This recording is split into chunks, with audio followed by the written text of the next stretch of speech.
Hi everybody, Matt here from Matt Likes Comics. If you've been following my channel for a little bit, you know that not only am I a Superman collector and Supergirl collector primarily, I'm also primarily a Silver Age and Bronze Age DC collector. Those are the things that I buy the majority of the time. And one of the things that I like collecting in DC is that little era between 1975 and 1978, between the DC explosion and the DC implosion. There's a lot of, I don't want to say silly per se, but there was a lot of titles that started in that period, like Secret Society of Supervillains or Firestorm, or even, the first issue series, right?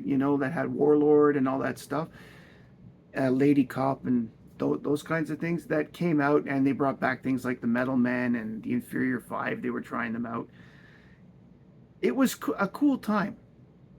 Now, of course, it didn't last, but I always thought that they had some decent stuff there. Not just the stuff that was in Superman and Justice League and Superboy and Batman and stuff, but I liked it. I mean, it's not everybody's cup of tea, right? Marvel had a lot of similar series in the 70s where they went 20 issues and whenever, like Adventures into Fear or things like that, that went only like 20 issues. Bronze Age was fun. So what I'm covering today is another one of those silly little Bronze Age series that didn't last for very long the in the 1970s, and that series is Karate Kid. Now, as a Legion fan, better put this on for this one. As a Legion fan, of course, you know what? I always thought Karate Kid was kind of cool. You had this guy who was powerless, but was such an expert at martial arts that he could fight Superboy at almost to a standstill. And he had to be in the Legion. And it was really cool because Karate Kid, by the name Val Armour, and his real name, is a member of the Legion of Superheroes. He first appeared in Jim Shooter's first ever story he wrote. He was created by Jim Shooter in Adventure Comics 346, all the way back in July 1966. A go-go check cover. He joined the Legion of Superheroes that issue, and as I said, his power was the mastery of all the martial arts forms on Earth. And the more he went, the more martial arts forms he learned from aliens and other things, and he mastered them all. He eventually marries Princess Projectra and unfortunately gets killed by Nemesis Kid in Legion of Superheroes Volume 3, Issue number 4. Another book that I have, but I didn't pull out for this particular run. I have both books that I mentioned. I have his first appearance and his passing. He is the son of a Japanese crime lord by the name of Kirao Nezum, who is known as Black Dragon. When he was born, his American mother tried to hide him, but she failed and was killed in the attempt. Japan's greatest hero, only known as Sensei at the time, sometimes also known as White Crane, depending on the situation, manages to kill Black Dragon and adopts the boy. He trains Val to the point, while raising him, to the point where Val is even better than the sensei. And he became the youngest person in the history of Earth to be given the title Samurai. He found that a little, I don't want to say boring, but he found it not as fun as he thought he would be. So he ended up leaving to join the Legion of Superheroes. And after almost beating the crap out of Superboy, he gets in. Now, in March, April 1976, Karate Kid was given his own series. The first Legionnaire to get his own series other than Superboy or Supergirl. It started in March, April 1976, and it was bi-monthly, and it went 15 issues being canceled with July-August 1978's issue 15 in the DC implosion.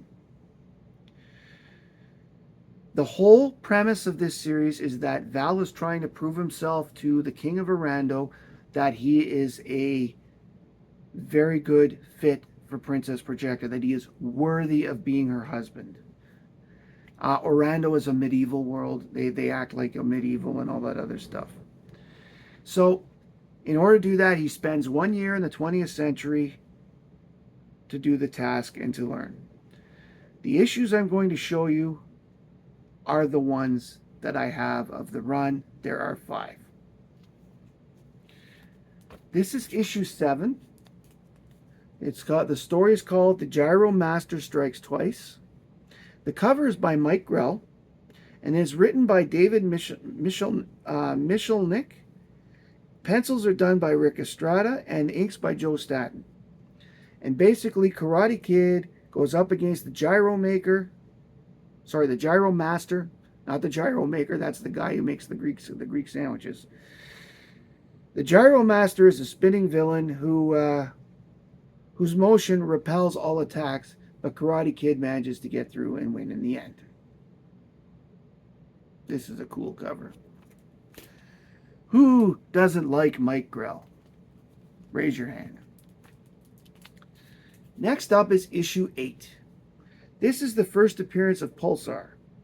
And the story is called Pandemonium, Panic, and Pulsar. And the reason Pulsar comes up because he becomes considered one of Karate Kid's big bads in the 20th century.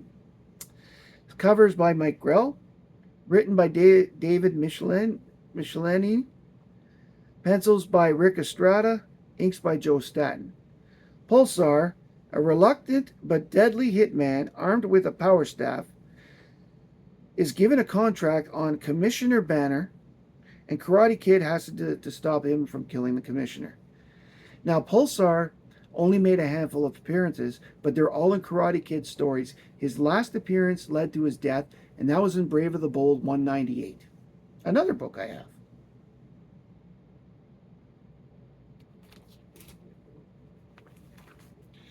Next up, issue 9. The Black Belt Contract. Covers by Al Milgrom. Written by David Michelini. Pencils by Rick Estrada. Inks by Joe Staton. With Princess Projectra here visiting in the 20th century to complicate matters around, Karate Kid must try to defeat Pulsar and save him from the gangster that has the power of life or death over him. Pulsar's powers were given to him artificially by someone, and that's why he's a hitman. He's a very reluctant hitman.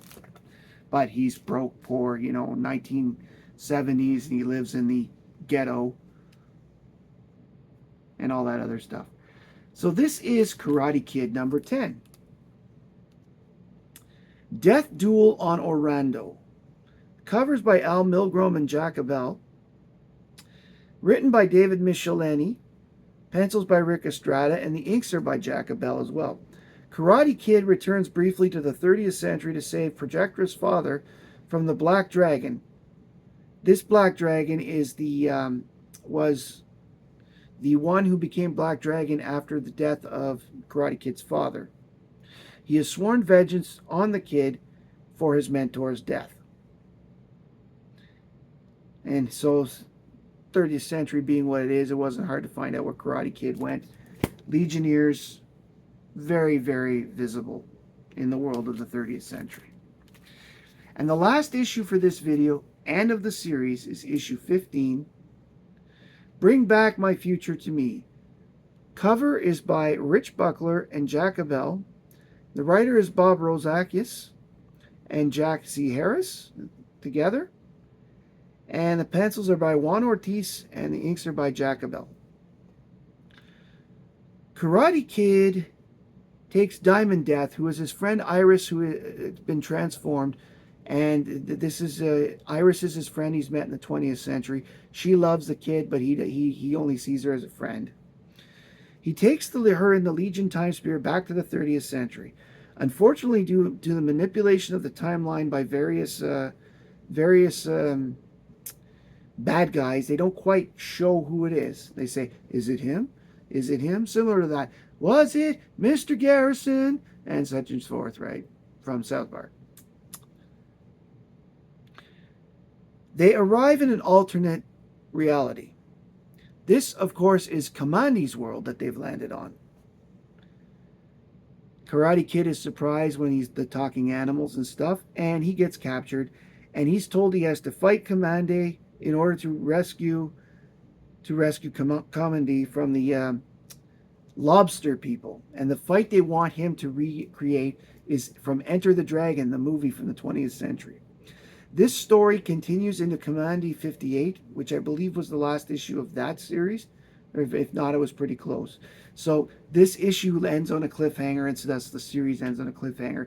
And now I've got in my cart at Kamandi 58 to get that as well, because I don't have that. As I said, that was the final issue of the series, and then he returned into action with the Legion shortly thereafter. Bob Rozakis has said that Karate Kid was not canceled due to the implosion, despite everybody including it in all the titles that have canceled. The decision was independently made to cancel it, not due to sales, but to the fact that they wanted to bring Karate Kid back to the Legion of Superheroes. Another interesting side note about Karate Kid was that when the movie Karate Kid came out in 1984, the Karate Kid did pay DC Comics for the right to use the name. And there is a thank you note in the credits of the movie saying, thank you DC Comics for allowing us to use the name. Now the sum wasn't big, but because they got the credit for it, I'm sure the sum would have been bigger if Jim Shooter had had the rights. He was 13 years old. He didn't know any better, right? They didn't have the things they had now. Jim Shooter, of course, being one of the people who helped bring that sort of idea to Marvel Comics when he was editor-in-chief. If you like this video, please like, comment, and subscribe below. Tell me if you've read this series, and if so, which ones you liked, which ones you didn't like. Tell me if you'd like to read this series. Tell me you're a Legion fan. Tell me you plan on watching the NFL. Thank you very much for joining me today. I really appreciate everybody who takes the time to watch the videos.